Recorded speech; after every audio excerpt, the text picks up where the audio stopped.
పరిస్థితి. ఆ రోజు 2004లో జగన్మోహన్ రెడ్డి, ఆయన తండ్రి రాజశేఖర్ రెడ్డి, ఆయన కుటుంబం ఆర్థిక ఇబ్బందుల్లో ఉన్నమాట వాస్తవం. ఆ రోజు చాలా క్లియర్గా ఏదైతే బంజారా హిల్స్లో ఆయనకున్నటువంటి చిన్న ఇల్లు, అంటే 2075 గజాలు ఉన్నటువంటి చిన్న ఇల్లు ఏదైతే ఉందో అది అమ్ముకోవడానికి అనుమతి ఇవ్వమని చెప్పి మరి ఏదైతే మరి 2000 సంవత్సరంలోనే ఆ రోజున ప్రభుత్వానికి కూడా ఆ రోజు రాజశేఖర రెడ్డి గారు, జగన్మోహన్ రెడ్డి గారు దరఖాస్తు చేసుకునేటువంటి పరిస్థితి. అదేవిధంగా 2004 సంవత్సరంలో మరి అధికారంలోకి వచ్చిన తర్వాత తండ్రి అధికారాన్ని అడ్డం పెట్టుకుని, అంటే నేను ఎందుకు అడుగుతున్నానంటే 2000 సంవత్సరంలో ఉన్న చిన్న ఇల్లును కూడా అమ్ముకోవడానికి అనుమతి ఇవ్వండి అని తన ఆర్థిక పరిస్థితిని తెలియజేసిన వ్యక్తి 2004లో తండ్రి అధికారంలోకి వచ్చిన వెంటనే మరి ఆ తండ్రి అధికారాన్ని అడ్డం పెట్టుకుని ఈ రోజు వరకు చూస్తే అఫీషియల్గా మరి 3,30,000 కోట్ల రూపాయలని అమాంతంగా ఎట్లా ఎగబాకారో ఈవేళ ఈ జగన్మోహన్ రెడ్డి ఆంధ్రప్రదేశ్ రాష్ట్ర ప్రజలకి సమాధానం చెప్పవలసినటువంటి అవసరం ఉందని చెప్పి తెలియజేస్తూ ఉన్నా. ఎందుకంటే చాలా క్లియర్గా ఆ రోజు 2004లో జగన్మోహన్ రెడ్డి తను ఏదైతే ఎంపీగా పోటీ చేస్తున్నప్పుడు అఫిడవిట్ అంటే మనందరికీ తెలుసు, ఏ ఎమ్మెల్యే అయినా, ఎమ్మెల్సీ అయినా, ఎంపీ అయినా చాలా క్లియర్గా మనకున్నటువంటి ఆస్తుల వివరాలన్నీ కూడా పర్ఫెక్ట్గా ఇవ్వాలి. ఆస్తుల వివరాలు ఎక్కడైనా తప్పు ఉంటే కోర్టు కూడా రేపు ఎవరైనా అట్లా తప్పు చెప్తే వాళ్ళని డిస్క్వాలిఫై కూడా చేస్తుంది.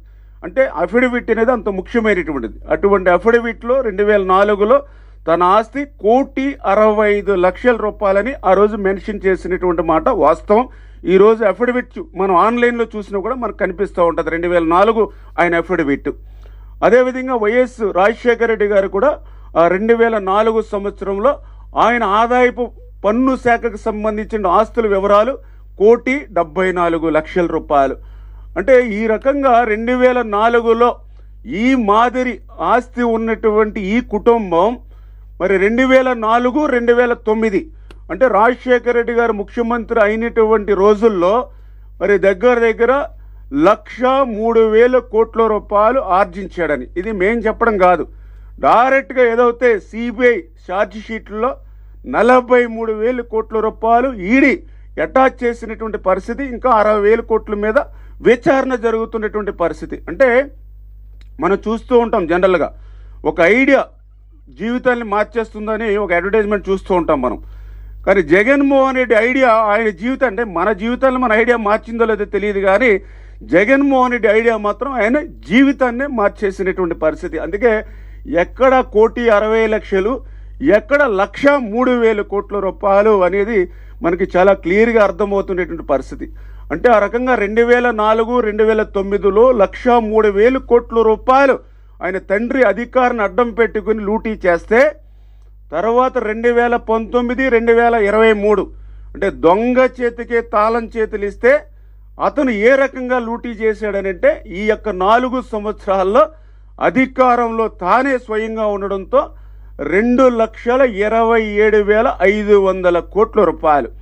అంటే ఈ రకంగా తండ్రి అధికారాన్ని అడ్డం పెట్టుకుని 2004 and 2009లో 1,03,000 కోట్లు, ఇప్పుడు ముఖ్యమంత్రిగా 2,27,500 కోట్లు, అంటే మొత్తం టోటల్గా 3,30,500 కోట్ల రూపాయలు ప్రజా సంపదను, రాష్ట్ర సంపదను లూటీ చేసినటువంటి వ్యక్తి జగన్మోహన్ రెడ్డి.